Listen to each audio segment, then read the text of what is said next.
क्या आपने कभी गौर किया है कि कभी कभी तो हम बैठे बैठे ही थक जाते हैं और कभी कभी हम बहुत ज्यादा काम कर लेते हैं और फिर भी हमें थकन महसूस नहीं होती।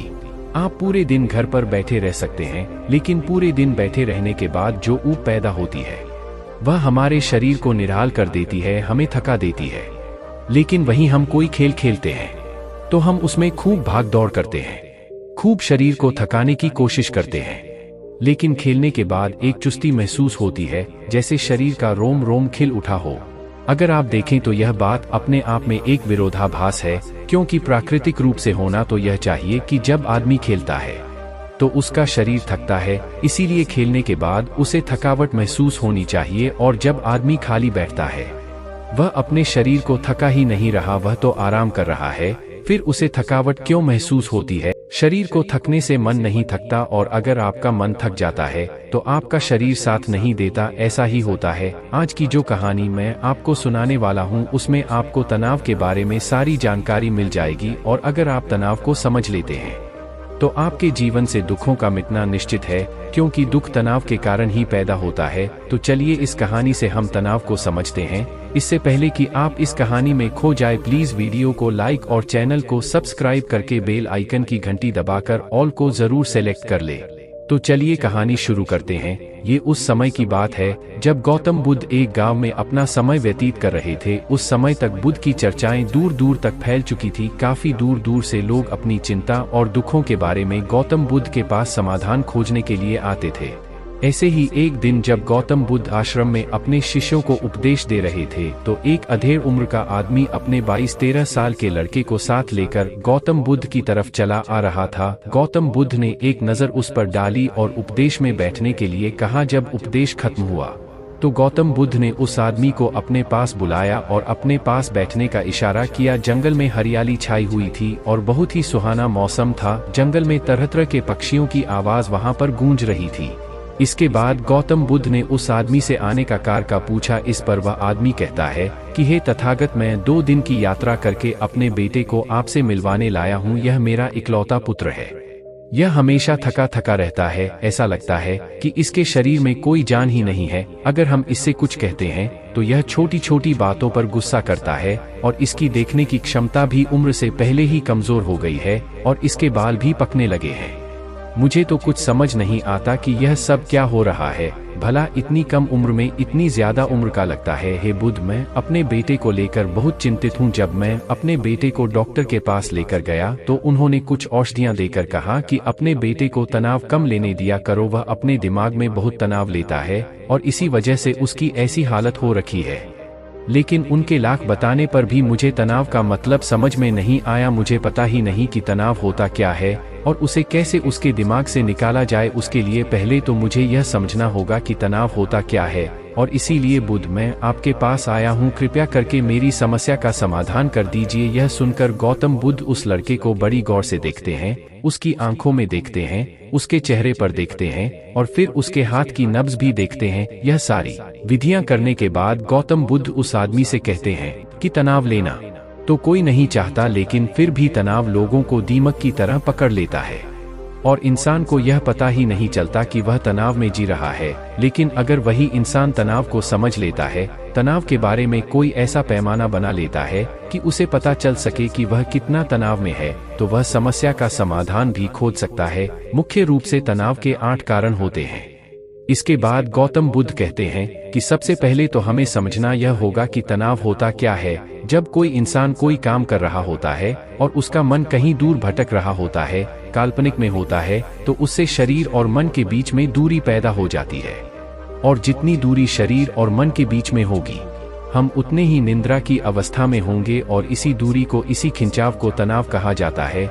कोई आदमी खेलने के बाद फुर्ती महसूस क्यों करता है, हालांकि उसने अपने शरीर को थका है, लेकिन समझने की बात तो यह होती है कि खेलते वक्त मन और शरीर पूरा उस खेल पर केंद्रित होता है, जिससे शरीर और मन में दूरी पैदा नहीं होती और इसीलिए कोई तनाव पैदा नहीं होता, बल्कि हमारा तनाव दूर हो जाता है। और वही जब हम कोई बेमन का काम करते हैं जिसमें हमारा मन लगता ही नहीं, तो हम शारीरिक रूप से वह काम तो करते हैं, लेकिन हमारा मन कहीं दूर काल्पनिक में भटक रहा होता है। इससे शरीर और मन में एक दूरी पैदा हो गई और तनाव ने जन्म ले लिया।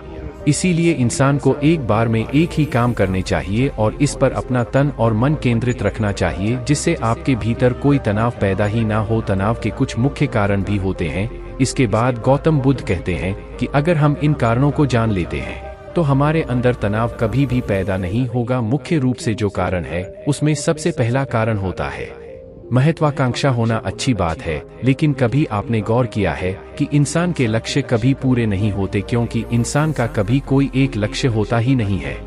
जब इंसान एक लक्ष्य को प्राप्त कर लेता है तो दूसरा लक्ष्य स्थापित हो जाता है और इसी तरह वह अपने लक्ष्य को पाने के लिए गोल गोल घूमता रहता है। इसीलिए जो इंसान ज्यादा महत्वाकांक्षा होता है, जिसे बड़े बड़े लक्ष्य प्राप्त करने होते हैं, वह वर्तमान में कभी नहीं जी पाते। उसका मन हमेशा भविष्य की योजनाएं बनाता रहता है और बस उसका शरीर वर्तमान में होगा, उसका मन भविष्य में होगा, और इन दोनों की दूरी की वजह से उस आदमी में तनाव पैदा हो जाएगा। इस पर वो आदमी कहता है कि हे बुद्ध, तो क्या आदमी को अपना लक्ष्य नहीं बनाना चाहिए, क्योंकि लक्ष्य बनाना भी तो एक महत्वाकांक्षा होती है। इस पर गौतम बुद्ध कहते हैं कि जीवन में कोई लक्ष्य बनाना गलत बात नहीं है। समस्या पैदा तब होती है जब हम सारा ध्यान उस लक्ष्य पर ही लगा देते हैं। आदमी को वर्तमान में जीना आना चाहिए। आप लक्ष्य बनाए, उनके प्रति निरंतर मेहनत भी करें, लेकिन इसके साथ साथ आपके दिमाग में यह ख्याल भी होना चाहिए कि आप अभी वर्तमान में जी रहे हैं।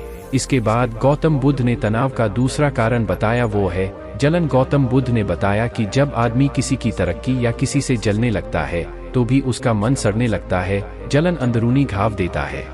अंदरूनी घाव का मतलब है मन का घाव। शरीर का घाव तो भर भी जाता है, लेकिन मन का घाव कभी नहीं भरता। इसलिए इंसान को दूसरे की तरक्की से कभी जलना नहीं चाहिए। तनाव का तीसरा कारण होता है किसी दूसरे से अपेक्षा। गौतम बुद्ध ने बताया कि एक बाप होने के नाते वह अपने बेटे से बहुत सारी अपेक्षाएं रखता है कि मेरा बेटा एक कामयाब इंसान बने, वह जिस तरह मैं चाहता हूँ उसी तरह का जीवन जिए। और जब आदमी किसी से अपेक्षा करने लगता है तो कहीं ना कहीं वह अनजाने में खुद के लिए तनाव पैदा कर रहा होता है।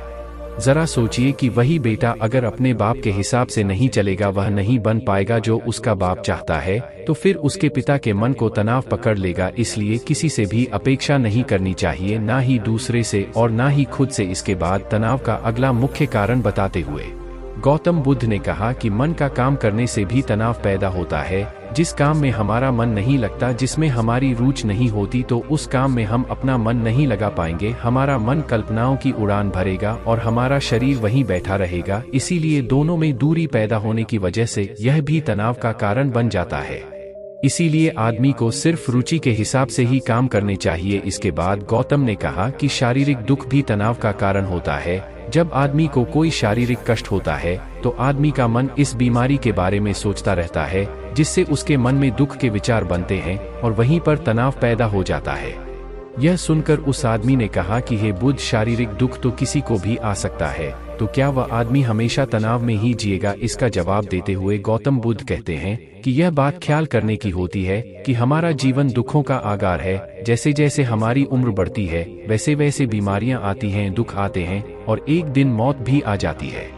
तो बीमारियां जीवन का अभिन्न हिस्सा है। किसी को वह समय से पहले आती है तो किसी को बाद में आती है, और जब इंसान का मन इसके बारे में समझने लगेगा तो अपनी बीमारी के बारे में सोचकर ज्यादा तनाव नहीं लेगा, क्योंकि वह जीवन का एक अभिन्न हिस्सा है। और इसके लिए आदमी को शारीरिक रूप से भी अभ्यास करते रहना चाहिए ताकि उसका शरीर लंबे समय तक स्वस्थ बना रहे। और यह भी जान लो, तनाव का एक मुख्य कारण होता है अपनी योजनाओं को समझने के लिए वक्त न देना। कुछ इंसानों के मन में कोई ख्याल पनपता है और वह उस पर बिना सोचे समझे का करना शुरू कर देता है, और जब उस काम में उन्हें कामयाबी नहीं मिलती तो वह तनाव से भर जाते हैं, क्योंकि उन्होंने वह काम शुरू करने से पहले उसके बारे में कोई जानकारी नहीं ली। आदमी को कोई भी योजना बनाते वक्त उसके बुरे परिणाम के बारे में सबसे पहले सोचना चाहिए। हमें यह सोचना चाहिए कि अगर यह योजना कामयाब नहीं हुई तो फिर मैं क्या करूंगा, और इसीलिए अपनी योजनाओं को समझने के लिए पूरा वक्त देना चाहिए ताकि कि भविष्य में उस काम के प्रति कोई तनाव पैदा ही ना हो। और सबसे आखिरी कारण जो तनाव का होता है वह होता है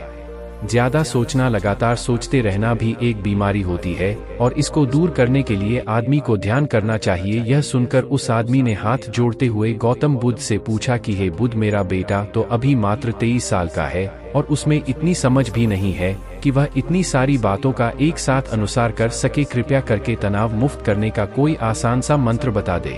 जिससे मेरा बेटा उस मंत्र का अनुसार भी कर सके और तनाव मुक्त भी रह सके। यह सुनने के बाद गौतम बुद्ध ने कुछ सोचते हुए जवाब दिया कि इसके लिए एक छोटी सी विधि है। अगर तुम इतनी बातों का पालन पूर्ण नहीं कर सकते तो तुम एक बार में एक काम करने पर ही मन लगाओ। जो भी काम तुम कर रहे हो बस एक काम एक बार में करो और उस काम को पूरा ध्यान लगाकर करो। अगर तुम्हारा ध्यान इधर उधर भटकता है तो वापस से अपना ध्यान उस काम पर लगा दो। यह सबसे आसान और सबसे अच्छा तरीका है तनाव मुक्त रहने का। अगर तुम खाना खा रहे हो तो खाना खाने पर ही ध्यान केंद्रित कर दो। अगर तुम चल रहे हो तो चलने पर ही ध्यान केंद्रित कर दो। इससे तो तुम्हारा मन और तुम्हारे शरीर दोनों एक जगह पर रहेंगे और दोनों के बीच दूरी नहीं पैदा होगी, जो कि तनाव का मुख्य कारण होती है। दोस्तों, आज की युवा पीढ़ी एक बार में 2-2, 3-3 काम एक साथ करती है। जैसे कि कोई आदमी खाना खाते वक्त टेलीविजन भी देखता रहता है, फोन पर बात भी करता रहता है और फिर बाद में कहता है कि मैं तनाव में जी रहा हूँ। जब 3-3 काम एक साथ करेगा आदमी तो तनाव पैदा होना तो लाजमी है, क्योंकि मन तो पूरा ध्यान लगाकर एक बार में एक ही काम कर सकता है। पूरी तरीके से ध्यान दो चीज पर कभी नहीं लगा सकता। इसीलिए जहां तक संभव हो सके कोशिश कीजिए कि आप अपना ध्यान एक ही काम पर लगाएं। तो दोस्तों, कैसी लगी ये आपको कहानी कमेंट करके जरूर बताएं।